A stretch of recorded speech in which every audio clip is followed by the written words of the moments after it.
शान्ताकारं भुजगशयनं पद्मनाभं सुरेशं विश्वाधारं गगनसदृशं मेघवर्णं शुभांगं लक्ष्मीकान्तं कमलनयनं योगिभिर्ध्यानगम्यं वन्दे विष्णुं भवभयहरं सर्वलोकैकनाथं गुरुर्ब्रह्मा गुरुर्विष्णुर्गुरुर्देवो महेश्वरः गुरुः साक्षात् परब्रह्म तस्मै श्रीगुरवे नमः।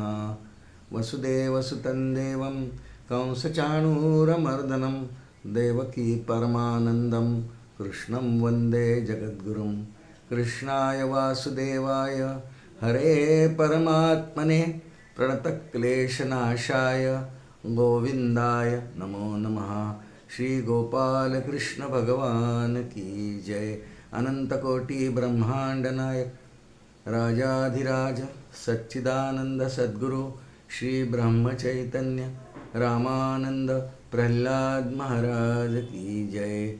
जय जय रघुवीर समर्थ श्रीराम श्रीराम श्रीराम।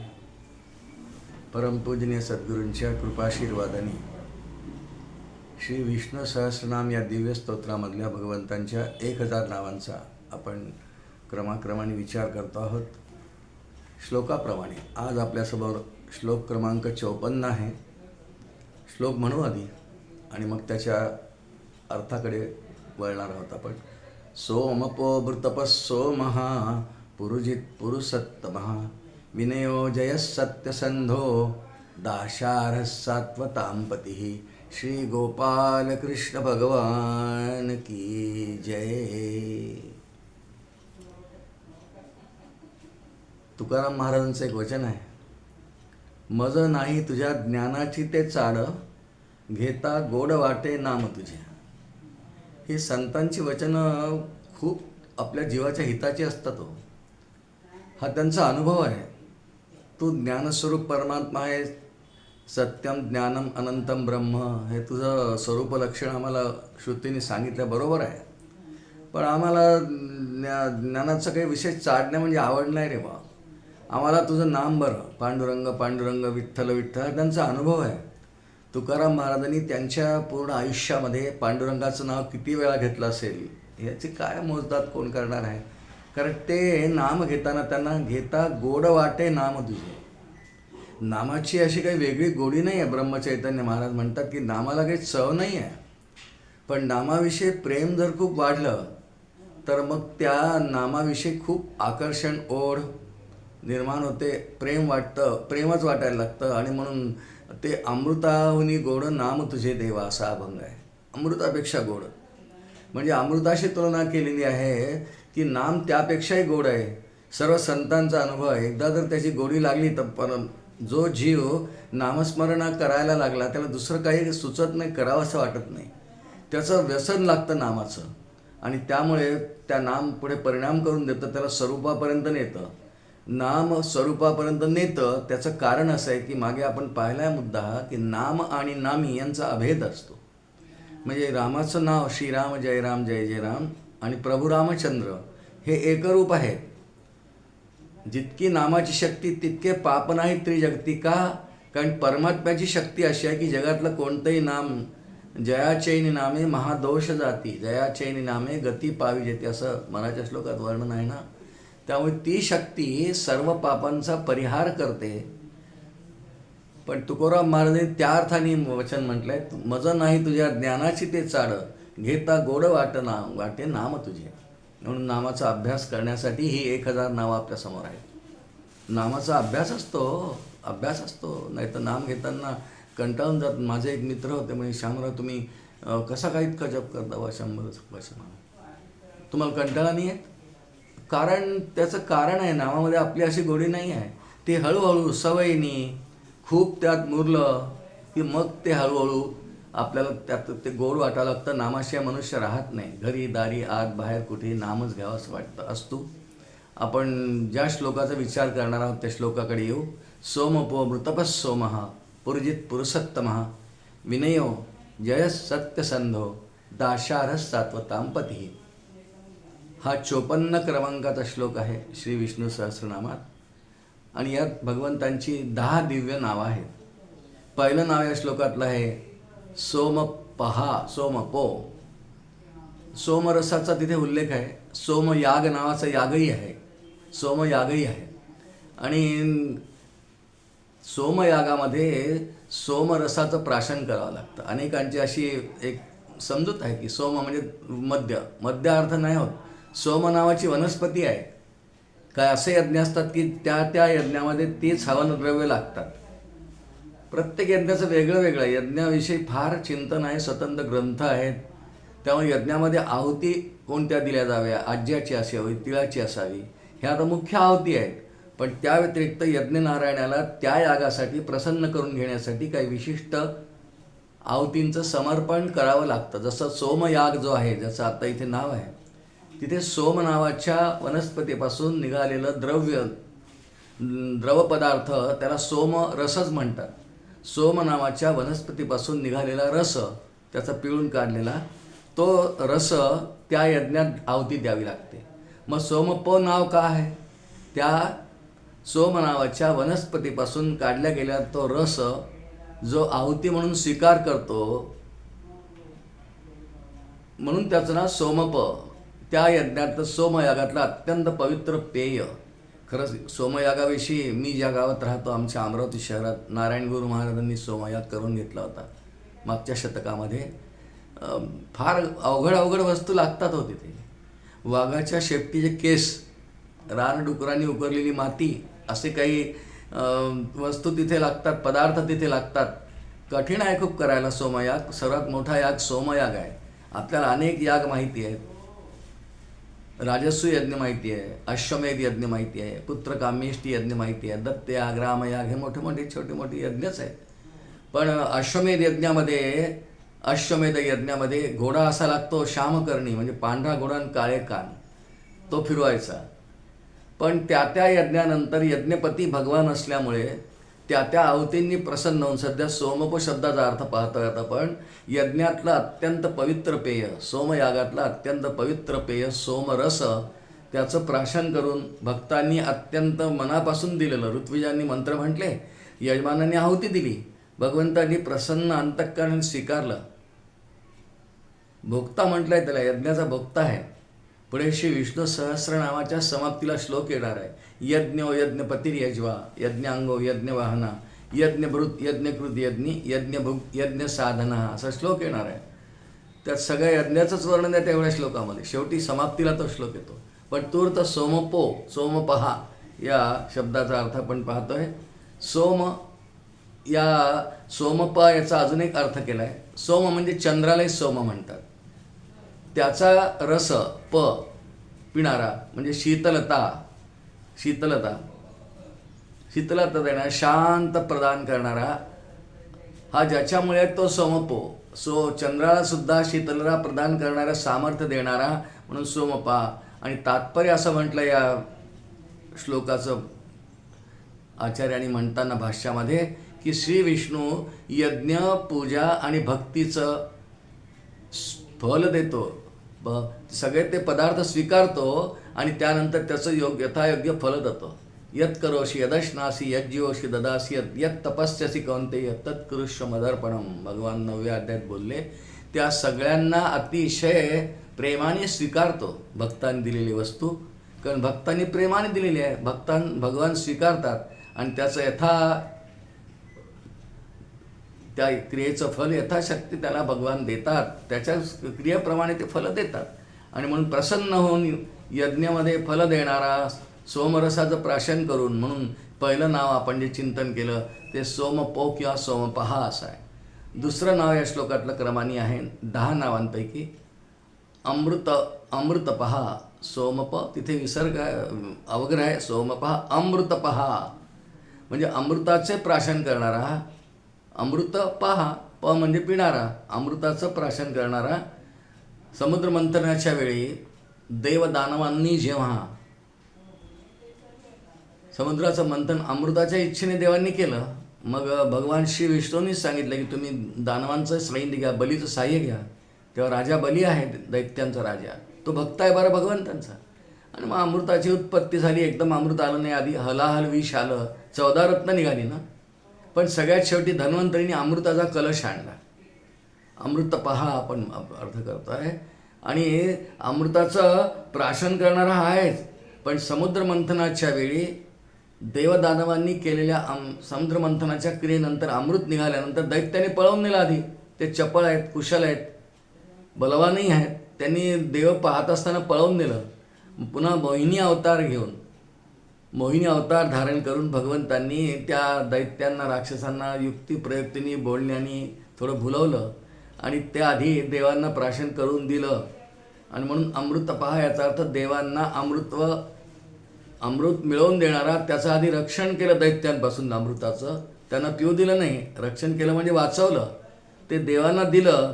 आणि म्हणून भगवान अमृत हा अमृताचं प्राशन करणारा हा एक अर्थ आहे. रक्षण करून तो भक्तांना देणारा असाही दुसरा अर्थ केलेला आहे.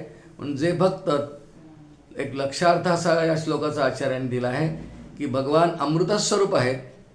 त्यांची भक्ती जे करतात, नाम जे घेतात, त्याला जन्ममरण परंपरेतून सोडवतात. हे अमृत पद म्हणतात त्याला, कारण मोक्षाला अमृत म्हणतात. म्हणून त्याच्या त्याच्या साधनेप्रमाणे यो यथा मां प्रपद्यन्ते तांस तथैव भजाम्यहम्, असं भगवद्गीतेत भगवान जे बोलले, त्याच्या त्याच्या भक्तीच्या दर्जाप्रमाणे त्याला फलं देतात. आणि अत्यंत उत्तम प्रकारची भक्तिसूत्रांमध्ये सांगितल्याप्रमाणे किंवा भगवंतांना अपेक्षित असल्याप्रमाणे जर भक्ती भक्ताच्या हातून झाली, घडली, तर त्याला अविनाश पद, मोक्षपदसुद्धा देतात. आणि मग रामदास स्वामी त्या स्थितीचं वर्णन करतात, भक्त म्हणजे विभक्त नव्हे आणि विभक्त म्हणजे भक्त नव्हे. सख्य भक्तीमध्ये ही ओवी, आत्मनिवेदन भक्तीमध्ये ओवी येते. याप्रमाणे त्यांना जन्ममरण परंपरेतून, या बंधनातून सोडून मोक्षसुद्धा देतो. हे अमृत पहा या शब्दाच्या तात्पर्यामध्ये आचार्याने दिलं आहे. पुढचं नाव 3 क्रमांकाचं या श्लोकातलं सोमहा असंच आहे. सोम वनस्पती, अनेक प्रकारच्या वनस्पती, त्यांचं पोषण करणारा. वनस्पतींचं पोषण हा करतो. वनस्पतींचं पोषण चंद्राद्वारे हा करतो. हा सर्व देवांचा स्वामी आहे. सर्व देवांचा देवेश एक नाव येऊन गेलं. चंद्रावरची जी सत्ता आहे, मग चंद्र नावाच्या देवतेकडून त्याला ते पुरवून सोमो भूत्वा रसात्मक, सोमाची निर्मितीच यांनी, सोम शब्दाचा अर्थ चंद्र असा होतो ना. आणि हा चंद्र सगळ्या औषधीचं, वनस्पतींचं, फळझाडांचं पोषण करतो. अशी धारणा आहे की चंद्र रात्रीच्या वेळी अमृताचं वर्षाव करतो. तो सगळ्या वनस्पतींवर पडतो. धान्याच्या वनस्पती, नंतर फळाच्या वनस्पती, ज्या ज्या सगळ्या धरतीवरती, या पृथ्वीवरती वनस्पती उगवतात तर त्यांच्यावर चंद्र आपल्या किरणांच्याद्वारे, कारण त्याच्या किरणामध्ये अमृत भगवंताने दिलेलं आहे. सोमो भूत्वा रसात्मक, त्यात रस दिलेला आहे. त्याचा वर्षाव हा चंद्र सगळ्या फळांवर इत्यादी करतो. आणि किती आश्चर्य आहे बघा. आपण किती प्रकारचे, आधी पालेभाज्यांचा विचार करतो. पालक वेगळा, आंबट चुका वेगळा, मेथी वेगळी, प्रत्येकाचा स्वाद वेगळा. आणि हे सगळं चंद्राच्या किरणामधून येतं. म्हणजे चंद्रांच्याच किरणामधून पालकावर सुद्धा किरणं पडतात, तिथे स्वाद वेगळा येतो. मेथीवरती त्याचीच किरणं पडतात, स्वाद वेगळा येतो. आंबट चुका, स्वाद वेगळा येतो. किती प्रकारच्या पालेभाज्या आपण व्यवहारात, प्रत्येकाची आवड वेगळी असते. अर्थात शेपू नावाचं एक पालेभाजी आहे, थोडी उग्र असते. हे तर पालेभाज्या. फळभाज्या, लौकी, पत्ताकोबी, फुलकोबी, बटाटे, कारले, प्रत्येकाची चव, स्वाद वेगळा आहे की नाही. मग चंद्रकिरणांमध्ये हा सगळा प्रकारचा स्वाद, षड्रस, सगळं त्याच्या किरणांमध्ये आहे. अमृतामध्ये सगळंच आहे. म्हणून सोमो भूत्वा रसात्मक. बरं, कल्पना करा की आता कालच मी बाजारात गेलो होतो आणि सध्या केळ्यांचा खूप सीझन आहे. आता आषाढ श्रावणामध्ये असतो, आंबे संपले. आता बाजारात सहज गेलो होतो, होलसेल बाजारात. जवळपास आमच्या शहरामध्ये 40 ट्रक उभे होते, केळांनी भरलेले, भुसावळ करून आलेले. या सगळ्या इतक्या केळांमध्ये रस ओतणारा चंद्राची किरण आहेत. म्हणजे किती अफाट आहे. नुसती केळं नाही, आंबा आहे, चिक्कू आहे, पपई आहे, सफरचंद आहे, आंबे आहे, पेरू आहे, द्राक्ष आहे, किती ऊस आहे. या सगळ्यांमध्ये काय रात्रभर चंद्र जागतो. असा ड्रॉपर, हात पूर्वी ड्रॉपर असायचं शाई भरायला पेनमध्ये. त्या ड्रॉपरनी प्रत्येक वनस्पतीमध्ये आलेल्या फुलाला, बरं फळांचं होते, फुलांची किती झाडं आहेत. सध्या आमच्याकडे गुलाबाची फुलं येतात आहे. त्याला एक वेगळा स्वाद आहे, एक गंध आहे. आणि गुलाबी रंगाच्या गुलाबाचा गुलकंदही करतात, वेगळाच त्याचा स्वाद, चव आहे. म्हणजे प्रत्येक रात्री असलेल्या कळीवर जाईची फुलं आहेत, पारिजातकाची फुलं आहेत, मोगऱ्याची फुलं आहेत, कमळाची फुलं आहेत. किती प्रकारची फुलं आहेत, किती प्रकारची फळं आहेत, किती प्रकारच्या पालेभाज्या आहेत. या सगळ्यांवरती का रात्री हातामध्ये ड्रॉपर घेऊन थेंब थेंब शिंपडतो का? नाही. त्याला ड्रॉपर घ्यायला लागत नाही. चंद्रांचं किरण असतात, चंद्राची आभा असते, चंद्रमंडल त्याला म्हणतात. चंद्रांची किरणं असतात. त्या किरणामध्येच परमात्म्याने सोमरस अमृताचा वर्षाव केलेला आहे. आणि ती किरणं त्या वनस्पतीवर, फळझाडावर, झाडांवर पडली की त्यांना तसे गंध आणि स्वाद. किती मोठं आश्चर्य आहे जगातलं. अशा रीतीने जर देवाच्या अस्तित्वाचा विचार आपण या अर्थाच्या द्वारे केला ना, तर भगवंताविषयी श्रद्धा खूप वाढते हो. आणि सगळ्यात महत्त्वाचं म्हणजे इतका मोठा परमात्मा आहे, इतका मोठा पदार्थ, वस्तू जगात दुसरा कोणताही नाही. आपण तो 2 दिवसांचा, देव तो बहुता काळांचा. आपण थोडे ओळखीचा, देवाचे त्रैलोक्य ओळखे श्रीराम. व त्याच्याविषयी प्रेम वाढतं. किती अफाट देवाची शक्ती आहे, कल्पना करा.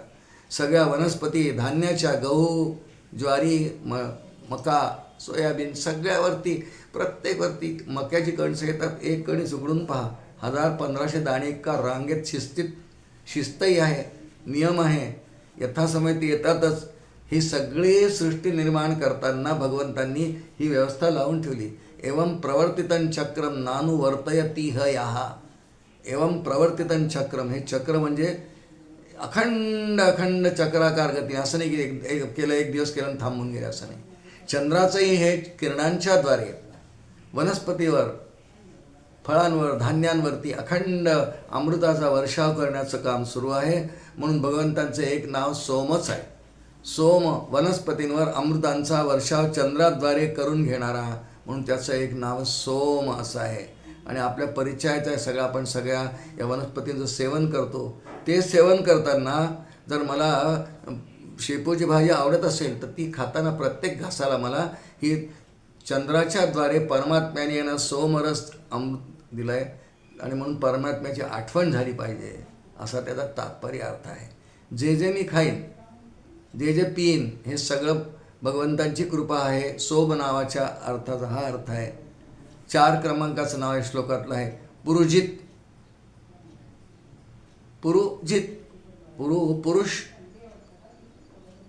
पुरुषवाचक शब्द पुरुजित. याचा अर्थ पुष्कळ पुरुषांना, योद्ध्यांना जिंकणारा, पराक्रमी. ईश्वरवाचक नावच आहेच हे. तिन्ही लोकांचा स्वामी आहे. तिन्ही लोकातल्या फक्त पृथ्वीवरच्या मनुष्यांना नाही, पृथ्वी लोक आहे, विद्याधर आहे, चारण लोक आहे, यक्ष लोक आहे, देव लोक आहे, पितर लोक आहे, पुष्कळ लोक आहेत. 14 भुवन आहेत ना.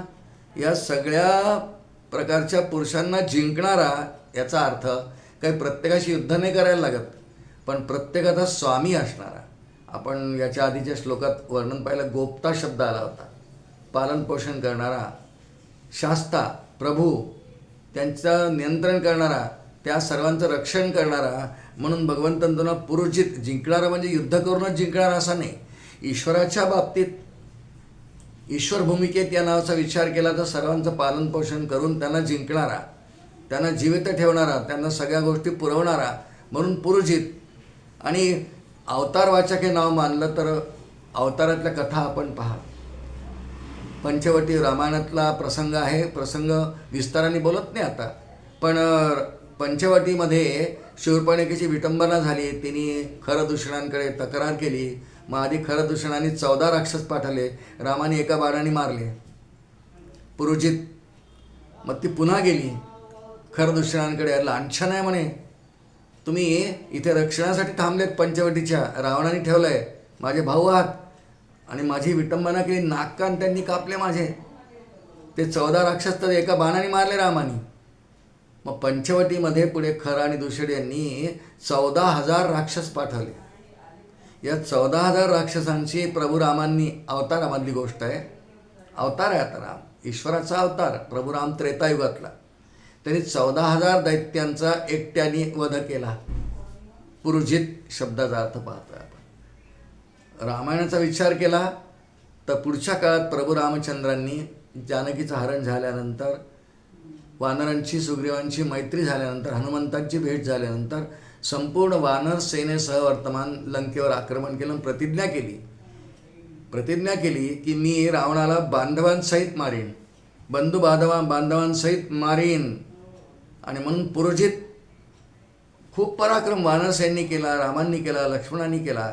स्वतः रामांनी रावण आणि कुंभकर्ण, स्वतः रामांनी यांच्याशी युद्ध केलं आहे. पुरोजित ते पराक्रमी आहेत आणि ते मुख्य प्रतिनिधी तेच आहेत राक्षस सेनेचे. रावण तर राजाच आहे लंकेचा. कुंभकर्ण खूप पराक्रमी, अफाट काया असलेला, उंच काया असलेला, खूप उग्र आणि खूप भयानक आहे तो. म्हणजे त्याच्याकडे पाहणे वानरांना शक्य झालं नाही. ज्या दिवशी कुंभकर्ण युद्धभूमीवर आला त्या दिवशी कितीतरी वानर त्याला पाहूनच मूर्छित झाले असं वर्णन आहे. अशाही अत्यंत दुष्ट, पराक्रमी, बलवान अशा राक्षसाशी युद्ध करून त्याला जिंकून ठार मारणारा अवताराविषयी बोलतो आहे आपण. म्हणून पुरुजित अनेक दैत्यांचा सहज युद्धात पराभव करणारा, पुष्कळांना जिंकणारा असा अर्थ आहे. आणि म्हणून त्याचं नाव पुरुजित असं 4 क्रमांकाचं आहे. कृष्ण अवतारात बघा आपण, कंस काय कमी पराक्रमी आहे? कंस कमी पराक्रमी आहे का? भोजकुलातला आहे तो आणि फार पराक्रमी आहे, दुष्ट आहे, दैत्य आहे. सगळ्या युद्धक्रिया त्याला माहिती आहेत. खूप पराक्रम केले आहेत कंसाने. त्याचे मित्रही तसेच आहेत. जरासंध आहे, शाल्व आहे, दंतवक्र आहे, त्याचे मित्र आहेत. त्याचे 8 पुत्र आहेत, कंक, नेग्रोध त्यांची नाव आहेत भागवतात, तेही पराक्रमी आहेत. पण स्वतः कंसच किती पराक्रमी आहे. अशा पराक्रमी कंसावरही विजय मिळवणारा भगवंतांनी श्रीकृष्ण अवतारामध्ये कंसावर सहज विजय मिळवला. आणि म्हणून सहज विजय मिळवणारा कंसांसारख्या, रावणांसारख्या दुष्ट दैत्यांवर ते का असा तो मिळवतो, त्याचं ब्रीदवाक्य आपण पुष्कळदा म्हणतो आहोत, सर्वांना माहिती आहे. यदा यदा हि धर्मस्य ग्लानिर्भवति भारत, अभ्युत्थानम अधर्मस्य तदात्मानं सृजाम्यहं, परित्राणाय साधूनां विनाशाय च दुष्कृतां धर्मसंस्थापनार्थाय संभवामी युगे युगे. विनाशाय च, दुष्टांचा विनाश करण्याकरता. मग तिथे पराक्रम तर दाखवावाच लागेल. पुरुजित शब्दाचा अर्थ पाहतोय पुष्कळांना सहज जिंकणारा. पुरुजित सहज लिलेने जिंकणारा आणि पराक्रम प्रस्थापित करणारा अवतारातलं कार्यच आहे. विनाशाय च दुष्कृताम अवतार कार्य आहे, ते पूर्ण करतो. म्हणून भगवंतांचं 4 क्रमांकाचं नाव या श्लोकामधलं पुरुजित असं आहे. पहिले 3 नावं ही साधारण यज्ञविषयकच आहेत. सोमपो मृतपः सोमः, सोमपा अमृतपः सोमः, ही 3ही साधारण यज्ञविषयक किंवा चंद्रविषयक. एक नाव चंद्रविषयक होतं आणि चंद्राने अखंड सगळ्या वनस्पतींवर, फळांवरती वर्षाव करणं यज्ञ आहे, त्याचं आहे. मग 3ही नावं पहिली जी होती ही साधारण यज्ञवाचक आली. आणि या नावापासून, पुरुजितपासून भगवंतांच्या पराक्रमाची नावं आहेत जय शब्दापर्यंत. म्हणजे पुरुजित, पुरुषोत्तम, विजयी, विनयी आणि जय ही त्याच्या भगवंताच्या पराक्रमाविषयी किंवा पौरुषत्वाविषयीची नावं आहेत. ईश्वरवाचकही आहेत आणि अवतारवाचकसुद्धा ही नावं आहेत. 5 क्रमांकाचं नाव या श्लोकातलं पुरुषोत्तमः. म्हणजे सर्व पुरुषांमध्ये अत्यंत उत्तम असलेला, पुरुषोत्तम ज्याला म्हणतात, इथे पुरुषोत्तम म्हटलेलं आहे. आणि सर्वात उत्तम 2 प्रकारचा परमात्मा आपल्याला माहिती आहे. एक सोपाधिक ब्रह्म, एक निरुपाधिक ब्रह्म. कारण बृहदारण्यक श्रुतीच तशी आहे. द्वे वाव ब्रह्मणो रूपे मूर्तं चैवामृतंच. द्वे वाव ब्रह्मणो रूपे, ब्रह्मवस्तूला 2 रूप आहेतच असं वेदांत शास्त्र म्हणजे श्रुती सांगते. मूर्तम म्हणजे जे मूर्त सगुण होतं ते, आणि अमूर्तम म्हणजे निर्गुण. अमूर्त म्हणजे आकार नाही, नाम नाही, काय नाही, ते अमूर्त.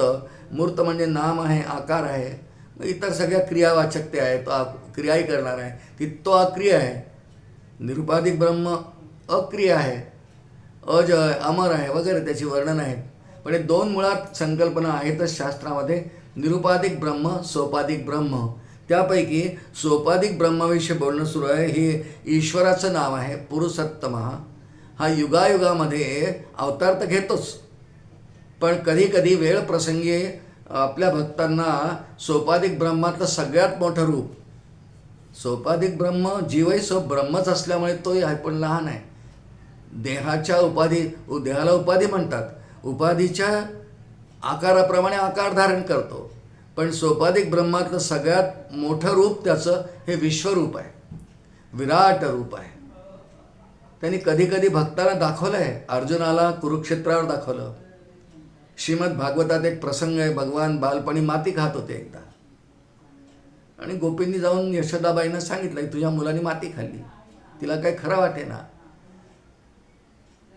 पुरुषोत्तमाचा अर्थ पाहते सोपाधिक ब्रह्म, सगळ्यात मोठं सगुण रूप, विराट रूप, विश्वरूप.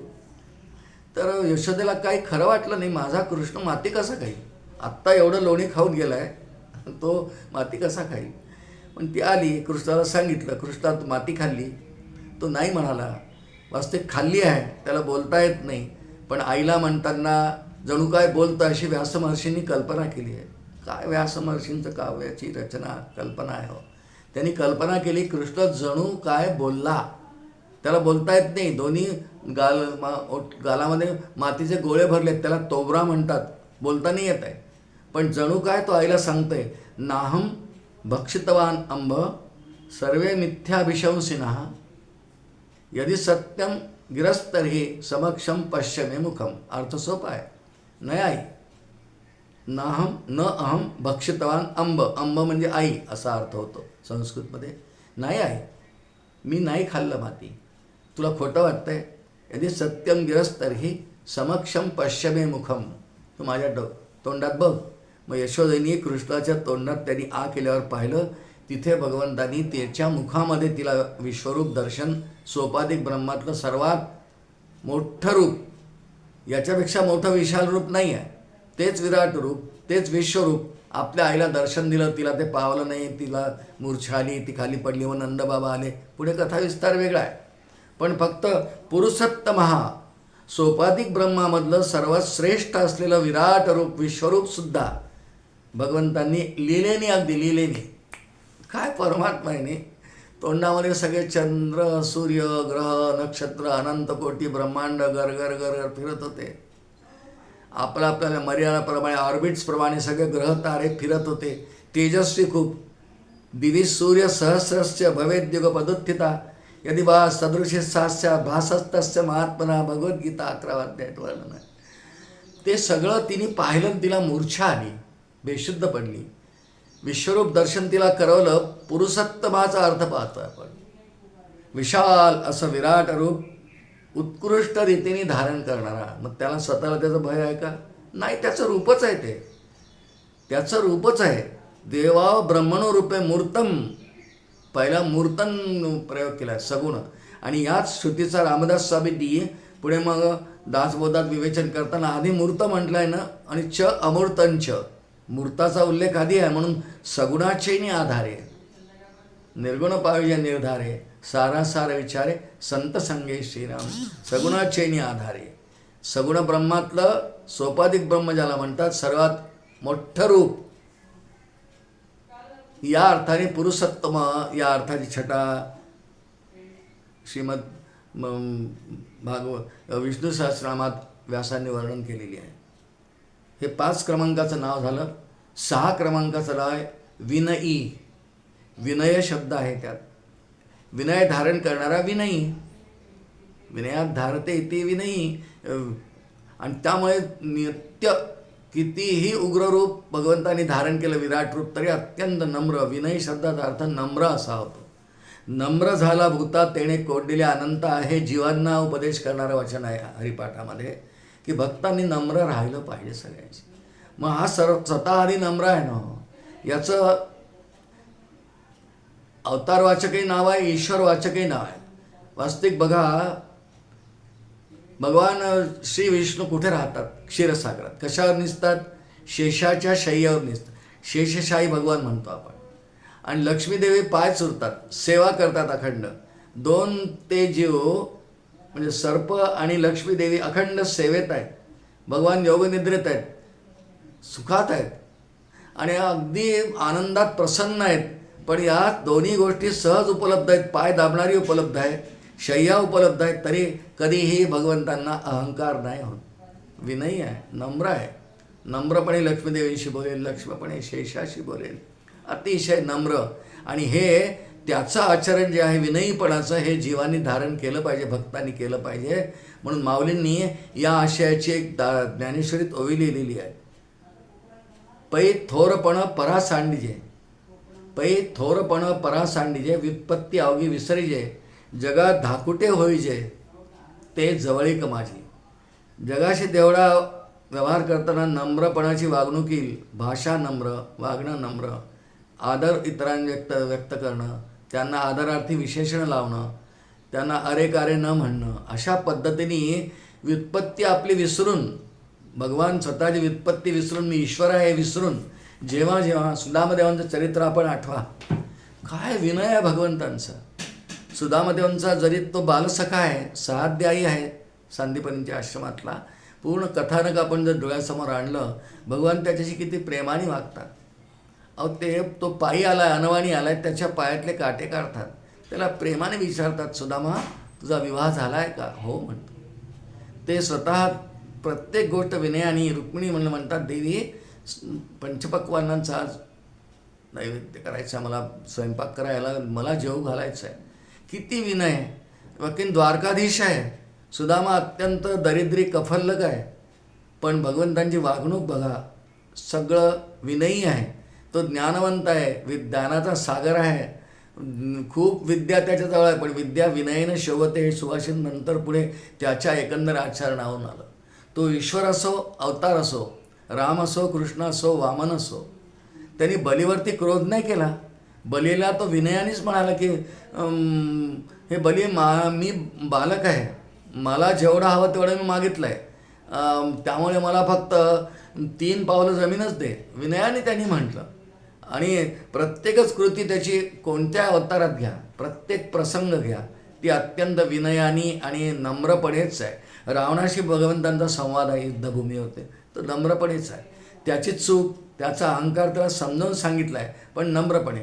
वालीला जेव्हा रामांचा बाण लागला, किष्किंधा कांडामध्ये प्रसंग येतो रामायणामध्ये, आणि वाली आता मृत्यू पावणार, त्यांनी रामांना खूप दूषणं दिली आहेत, तुम्हाला धर्म समजत नाही, काही नाही, मला का बाण मारला, तुम्ही अधर्म केला. पण रामांनी अगदी शांतपणे, म्हणजे विनयाने नम्रपणा धारण करून वालीला खूप छान समजावून सांगितलं. जे तत्त्वज्ञान भरताला सांगितलं चित्रकूटावर, पराधीन आहे जगती पुत्र मानवाचा, हे जीवनाचं तत्त्वज्ञान सांगणारं गाणं आहे. तेच वालीला, तेच रावणाला, सर्वांना तेच बलीला. आणि म्हणून भगवान अत्यंत विनयी, अत्यंत नम्र, स्वतः तसं वागतात आणि भक्तांना त्यांच्या चरित्रावरून, कोणत्याही कथेवरून मी नम्र असलं पाहिजे हा उपदेश मिळतो. विद्यावंत आहे, ज्ञानवंत आहे, पण अत्यंत नम्र आहे, स्वतःही नम्र आहे आणि दुष्टांना सुद्धा शेवटी नम्र करणारा. वालीवधाच्या वेळी वाली शेवटी खूप नम्र झाला, त्याला आपली चूक कळली, पश्चात्ताप झाला. धर्म अधर्माचं निरूपण रामांनी विनयाने तिथे केलं. खूप छान निरूपण आहे ते, वाचावं आपण वाल्मिकी रामायणामध्ये. त्याला मान्य झालं आणि शेवटी दुष्ट असलेल्या वालीनी रामांच्या मांडीवर देहत्याग केला. केवढं भाग्य आहे. फक्त विनयाने जिंकलं, त्याला नम्रपणाने जिंकलं. नम्रपणाने सर्वांना जिंकतो हा, म्हणून याचं नावच विनयाने जिंकतो, म्हणून विनयी असं 6 क्रमांकाचं नाव आपण आत्ता पाहिलं. 7 क्रमांकाचं नाव या श्लोकातलं आहे जय. पुन्हा तेच जयाचा अर्थ पराक्रमाने सर्वांना जिंकणारा 1, किंवा आचरणाने जिंकणारा 2, भक्तांना जे हवंय ते पुरून भक्तांनाही जिंकणारा. भक्ताहून देवा आवडते काही, त्रिभुवन नाही आन तुझे, नावडे वैकुंठ क्षीराचा सागर, धरुणी अंतर दासार आहे, तुकोबांचा अभंग आहे. जय हा कधीही पराभूत होतच नाही. कथा आहे, भगवंतांचं वाहन कौड आहे गरुड. या गरुडाला एकदा असा गर्व झाला की मी बलवान आहे, भगवंतांचा वाहक आहे, त्यामुळे भगवंतांचं माझ्या बाजून अडतं. आणि गरुडाच्या ह्या गर्वापायी, अहंकारापायी, गर्वाने एकदा भगवंतांना म्हटलं, देवा मी खूप पराक्रमी आहे ना, तुला वाहून नेतो. हो नेतो रे, तू किती बलवान सामर्थ्य आहे देवा, त्रैलोक्याचा अधिपती आहेस, पण मी तुझं वाहन आहे. हो आहे ना देवा, माझ्या अंगात जी शक्ती आहे ना, मला एकदा बघायचं कशी आहे, माझ्याशी कुस्ती खेळतो का? देवाला हसू आलं की याला गर्व झाला आहे. भगवान, आपण जय शब्दाचा अर्थ पाहतो. जय, माझ्याशी कुस्ती खेळतो का देवा? भगवान म्हणाले ठीक आहे. मग गरुड आणि श्री विष्णू यांची कुस्ती ठरली स्वर्गामध्ये, वैकुंठ लोकात. पाहायला सगळे देव, योगी, तपस्वी, यक्ष, किन्नर, गंधर्व, चारण, विद्याधर सगळे पाहायला, करोडो लोक पाहायला गरुडाची आणि विष्णूंची कुस्ती ठरली. सगळं त्रैलोक्य, नारदांनी डंका पिटला असेल, सगळे पाहायला आले. आणि असं ठरलं की जय विजय तर आहेच, कोणीतरी एक जिंकेल एक हरेल. कुस्ती, जुन्या काळची कुस्ती, जमिनीला पाठ लागली की कुस्ती संपायची, चितवणं म्हणतात त्याला. आता वेगळ्या कुस्त्या आहेत, पॉईंट्सवर असतात. पण जो त्यामध्ये पराभूत होईल, म्हणजे त्या कुस्तीमध्ये जो हरेल, उलटं ठरलं. भगवंतानी जा नियम ठरला, हरणाऱ्याने जिंकणाऱ्याला काय मागायचं, जो हरेल त्याने जिंकणाऱ्याला काय मागायचं, हे ठरलं. तो म्हणाला ठीक आहे. आणि कुस्ती सुरू झाली, बरेच दिवस चालली. आणि शेवटी भगवंतानी लीला केली, भगवंतानी स्वेच्छेने लीला केली. भगवंतांची पाठ जमिनीला लागली. गरुड जल्लोष करायला लागला, मी जिंकलो, मी जिंकलो, मी जिंकलो, मी जयी आहे, मी जय जिंकलो, मी तुला जिंकलं. भगवान म्हणाले हो, तू जिंकला, माझी पाठ लागली. जय शब्दाचा अर्थ पाहता. मग काय ठरलं होतं? गरुड जिंकला म्हणजे विष्णू हारले, पाठ जमिनीला लागली. मग हरणाऱ्याने मागायचं आहे जिंकणाऱ्याला. मग आता मी मागू का? भगवंता मागा म्हणे. पण भगवंतांनी गरुडाला म्हटलं, तू कुस्तीत जिंकला, पण यानंतर जन्मभर, आयुष्यभर तू माझा वाहन म्हणूनच राहा, वाहक म्हणून राहा. तू वाहन राहा, मी तुझा वाहन म्हणूनच उपयोग करेल. खरं सांगा, कोण जिंकलं कुस्तीत? भगवंतांनी हरण्याची लीला केली, पण जिंकले भगवानच. कारण गरुड शेवटी वाहन म्हणूनच राहिला. वाहक याचा अर्थ सेवक असा होतो. आणि भगवान स्वतः गुरुस्थानी, देवस्थानी राहिले आणि त्याला सेवक किंवा भक्त करून घेतलं. जन्मभर मागितलं, तू माझा नेहमीसाठी वाहन म्हणूनच राहा. कारण हरणाऱ्याने मागायचं आहे. हरण्यानंतर मागूनही भगवंतांनी आपल्या मागण्याने त्याला जिंकलंच. भगवान कधीही पराभूत होतच नाही. बुद्धिचातुर्याने, पराक्रमाने, शरीर सामर्थ्याने कधीही पराभूत होत नाही. लीला फक्त करतो. म्हणून त्याचं एक नावच जय आहे. आणि तो ज्या पक्षाकडे असतो, तो ज्यांच्या बाजूने लढताना असतो, तो पक्ष विजयी होतो. असा संजयाचा निष्कर्ष आहे. गीतेचा समाप्तीचा श्लोक आहे. यत्र योगेश्वर कृष्णो यत्र पार्थो धनुर्धरः तत्र श्रीर विजयो भूतीर ध्रुवा नीतिर्मतिर्म. तत्र श्रीर विजयो भूतीर, तिथे जय होणारच होतं. ध्रुवा नीतीर म्हणजे नेहमीसाठी टिकून राहणे, नीतीसुद्धा राहील वगैरे. पण जय, भगवान नेहमी जयच देव प्राप्त करणार आहे, जिंकणारेच आहेत. म्हणून त्यांचं एक नाव नेहमी जिंकणारा, सर्वदाच विजय मिळवणारा. आणि म्हणून हे भगवंतांचं नाव 7 क्रमांकाच्या श्लोकातलं जय असं आपण पाहिलं. 8 क्रमांकाचं नाव सत्यसंध. सत्यसंग याचा असा आपल्या संकल्पावर दृढ राहणारा. आणि शिवाय ज्यांनी केलेला संकल्प कधी मिथ्या होत नाही, खोटा होत नाही, सत्यच होतो. त्याने फक्त संकल्प नेहमी मनात उठतात. कारण संकल्प विकल्प हा मनाचा धर्म आहे. ती मनाची रचनाच तशी आहे. बुद्धीचं कार्य निश्चय करणं आहे. पण संकल्प विकल्पात्मक मना अशी त्याची व्याख्याच आहे. म्हणून जो नेहमी संकल्प तर करेल, पण त्याचे संकल्प सत्य होतात, सत्याचे खरे होतात. ते कधी वृथा होत नाही, खोटे होत नाही. तसंच होतं. कारण भगवंतांच्या अंतःकरणात उठलेल्या संकल्पाची कार्यवाही मग मायादेवी करते आणि ती तशीच होते. म्हणून भगवंताविषयी एक श्लोक हा ब्रह्मदेवाच्या तोंडी आहे भागवतात. सत्यव्रतम सत्य परं त्रिसत्यम. जेव्हा देवकीच्या गर्भामध्ये भगवान आले 8वा गर्भ म्हणून, तेव्हा गर्भस्तुती करताना ब्रह्मदेव आले स्वर्ग ब्रह्मलोकातून. 3 परिक्रमा केल्या देवकी वसुदेवांना. माहिती आहे त्यांना, हिच्या गर्भामध्ये साक्षात नारायण विष्णू आहे, अवतार घेतो आहे, 8वा अवतार आहे.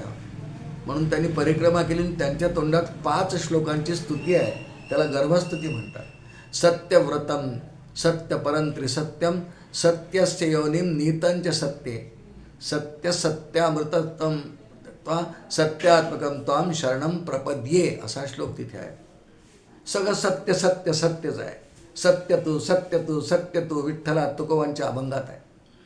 आणि म्हणून त्यांचं नावात एक सत्य संकल्प आहे. द्वारिकेतला एक प्रसंग आहे. महाभारतात युद्ध झालं आहे. भगवंतांचं बहुतेक अवतार कार्य संपलं आहे. वय आता जवळजवळ 125च्या जवळ आहे. कारण कृष्ण अवतारात द्वापरयुगात भगवंतांना 125 वर्षांचं आयुष्य आहे असा श्लोकच आहे. वयं शतं व्यतीताय पंचविंशाधिकं प्रभो असा ब्रह्मदेवांच्या तोंडी श्लोक आहे. शेवटी विचार करतात की आता हे अवतार संपवला पाहिजे. आणि अचानक संकल्प मनात उठला. भगवान ध्यानाला बसलेत अंतर्गृहामध्ये. सगळा व्याप संपला आहे, अवतार कार्य संपलं आहे. पण अचानकपणे मनामध्ये एक संकल्प उठला की हे जे माझे बांधव आहेत, यादव आहेत, हे मात्र जरा फार उन्मत्तपणे वागतात आहे, दुराचारी झालेत. माझ्या नावाचा आश्रय घेतात, बलरामदादांच्या नावाचा आश्रय घेतात आणि लोकांची फार वर्तणूक चुकीची करतात. त्यामुळे हे फक्त सगळे यादव आपल्या डोळ्यादेखत संपवले पाहिजे.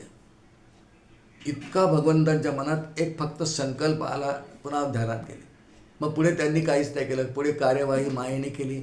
मग पुढची कथा आहे सगळी. पण तो उठलेला संकल्प ठरला तसाच झाला. कारण सत्य संकल्प म्हणतात.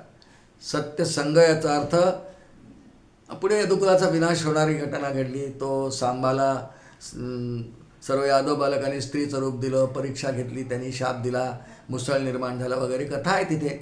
11 स्कंदाच्या पहिल्या अध्यायातच ती कथा आहे. पण भगवान सत्य संकल्प आहे. त्यांचं कधीही मनात उठलेला संकल्प खोटा नाही होत, तर तसंच कार्यवाही होते. म्हणून त्यांचं नाव सत्य संघ. संकल्पावर दृढ राहणारा. संघ म्हणजे दृढ राहणारा, सत्य संकल्प असणारा, सत्य होणारा संकल्प करणारा, त्याच्यावर दृढ राहणारा. म्हणून भगवंतांचं नाव सत्यसंग हे 8 क्रमांकाचं या श्लोकामध्ये आहे. भगवंतांचा एक संकल्प, 2-3 संकल्प महत्त्वाचे भगवद्गीतेतही आहे. त्यांचा एक संकल्प आहे की न वासुदेव भक्तामा अशुभम विद्यते क्वचित, असं विष्णू सहस्रनामाच्या फलश्रुतीत आहे की माझ्या भक्ताचं कधी अशुभ होत नाही, त्यांचा संकल्प आहे. किंवा 9व्या अध्यायामध्ये भगवंतांचं एक वचन आहे, न मे भक्त प्रणश्यती क्षिप्रम भवती धर्मात्मा शाश्वत शांती निगच्छती कौंतेय प्रतिजानीही. प्रतिजानीहीचा अर्थ मी प्रतिज्ञा करतो. सत्य संकल्प मी प्रतिज्ञापूर्वक सांगतो. न मे भक्त प्रणश्यती. भक्तानी भक्ती करत गेला, परिपूर्ण झाली तर इथे मोक्ष याच जन्मात, पण नाही झाली पूर्ण. खूप भक्ती केली, खूप ज्ञानविषयक भगवंतांचा होण्याचा खूप प्रयत्न केला, पण तेवढं आयुष्य नाही पुरलं. मग पुढचा जन्म, मग त्याचं केलेलं पुण्यकर्म वाया जात नाही. स्वल्पमप्यश्च धर्मस्य त्रायते महतो भयात द्वितीय अध्यायात भगवान बोलले ना, त्याप्रमाणे त्याचं ते नाहीसं होत नाही. क्षिप्रम भवती धर्मात्मा शाश्वत शांती निगच्छती कौंतेय प्रतिजानी. मी प्रतिज्ञा इथेही आहे, न मे भक्त प्रणश्यती. माझा भक्त कधी वाया जात नाही. पुढच्या जन्मात ती भक्ती तशीच पुढे जाऊ. मग त्याला शुचीनाम श्रीमतांगे हे योगभ्रष्टोभिजायते अथवा योगिनामेव कुले भवती धीमताम एतत् दुर्लभतरम वगैरे वगैरे श्लोक आहेत की त्याला अशा कुळात जन्माला देईल की बालपणीचं सर्वज्ञतावरित आहे. ते ज्ञानेश्वर महाराजांचं उदाहरण. बालपणीच 16व्या वर्षी ज्ञानेश्वर येणं काय गंमत आहे का? वर्षानुवर्ष ज्ञानेश्वरीचं अध्ययन करून संपूर्ण ज्ञानेश्वरीचं आकलन झालं असं नाही होऊ शकत, होत नाही. ते 16व्या वर्षी लिहिली. अशा कुळात त्याला जन्म देईल. सत्यसंग भगवंतांचं नाव पाहत आहे. भक्तांसाठी अभय देणारा, भक्तांना अभय देणारा, हे त्याचं सत्य संकल्प आहे. आणि म्हणून भगवंतांचं 8 क्रमांकाचं नाव या श्लोकामधलं सत्यसंघ असं आपण पाहिलं. याला अनेक छटा आहेत. राम अवतारात भगवान पितृ आज्ञा पालन करण्याकरता 14 वर्षांचा वनवास स्वीकारायला गेले. सत्यसंघ. कारण पिताश्रींनी कैकेयी आईला वचन दिलं आहे की तू वर माग, तुला दिले होते, तिने मागितले. पहिल्या वराने भरताला सिंहासन रामाऐवजी, दुसऱ्या वराने 14 वर्षांचा वनवास तिने मागितला की नाही. आणि भगवंतांनी मग सांगितलं तात मला जायला पाहिजे, ही तुमची आज्ञा मी मानतो, आईला तुम्ही वचन दिलंय ते वचन भंग व्हायला नको. रघुकुल रीत सदा चल आई, प्राण जाय पर वचन न जाई. मी पण निभावणार. आणि वचन निभावणारा राम, वचन निभावणारे राम हे वनात जायला निघाले. 24 वर्ष 25 सुरू आहे. आणि त्यावेळेला वचन ते निभावतात, पूर्ण करतात, कारण सत्यसंघ आहे. एकदा पिताश्रींची आज्ञा पालन करायचं ठरवलं. पितृ आज्ञा पालन करण्यामध्ये राम अग्रणी आहेत. आणि त्या पितृ आज्ञा पालन करण्याकरता प्रभू रामचंद्र राम अवतार वनात गेले. 14 वर्षांच्या. संकल्प आहे, नाही तर जाऊ दे, आता काय करायचं, तुम्ही तर जुन्या काळी वचन दिलं होतं, आता जायला काय आता, तुम्ही तर मला कालच सांगितलं बोलावून तुम्हाला अयोध्येचा राजकुमार करतोय, अभिषेक करतोय म्हणून. नाही, पण 14 वर्षांचा वनवास पितृ आज्ञा पालन करण्याकरता प्रभू रामांनी स्वीकारला. हे त्यांचं सत्यतेचं वर्तन आहे, म्हणून त्यांचं नाव सत्यसंघ. कृष्ण अवताराकडे बघा, सगळेच प्रसंग तसेच आहेत दृष्टांत म्हणून. पण भगवंतांनी अर्जुनाच्या रथावर सारथ्य कर्मसुद्धा केले. त्याचं अर्जुनाचं भगवंतावर प्रेम आहे. आणि भगवंतांनी त्यामुळे महाभारताच्या युद्धामध्ये हे करून तुझं सारथ्य कर्म करीन, पण शस्त्र धरणार नाही हातात. न धरी शस्त्र करेनी, गोष्टी सांगेन युक्तीच्या 4. पण त्याच्याकडून लढले. सत्यसंघ आहेत. त्यांनी म्हटलं, देवा तू हवा आहेस. दुर्योधनाने यादवी सेना मागितली, त्याला दिली.